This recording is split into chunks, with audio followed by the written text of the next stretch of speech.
আসসালামু আলাইকুম। আমরা অনেকেই আছি ডিআরআ খতিয়ানে বা এমআরআ খতিয়ানে মালিকানা থাকা সত্ত্বেও বর্তমানে রেকর্ডে এসে রেকর্ড পান নাই, বা তৃতীয় আরেক পক্ষ আপনার জমিটা জাল জালিয়াতির মাধ্যমে রেকর্ড করে নিয়ে গেছে। আপনি হয়তো জমিটা হস্তান্তর করেন নাই বা বিক্রি করেন নাই, উনি যে কোনো পারপাসে আপনার জমিটা ওনার নামে করে গেছে। গ্রামের বহুত লোক আছে এখনও যারা এসব বিষয়গুলো জানেন না। তারা হয়তো যিনি জাল জালিয়াতির মাধ্যমে আপনার জমি নিয়ে গেছে তাকে কোনো কিছুই বলেন না, জমির পুরোপুরি মালিকানা তার উপর ছেড়ে দেন। কিন্তু না, এই ধরনের প্রতিকারও কিন্তু আপনি পেতে পারেন আদালতের মাধ্যমে।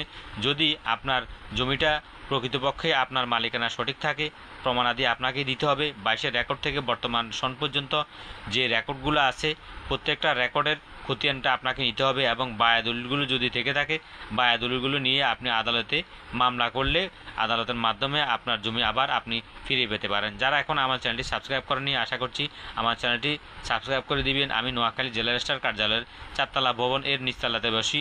যদি নোয়াখালী জেলা রেজিস্ট্রার থেকে কোনো সেবা পেতে চান, কমেন্ট বক্সে আমার নাম্বার আছে, আমার সাথে যোগাযোগ করবেন। আসসালামু আলাইকুম।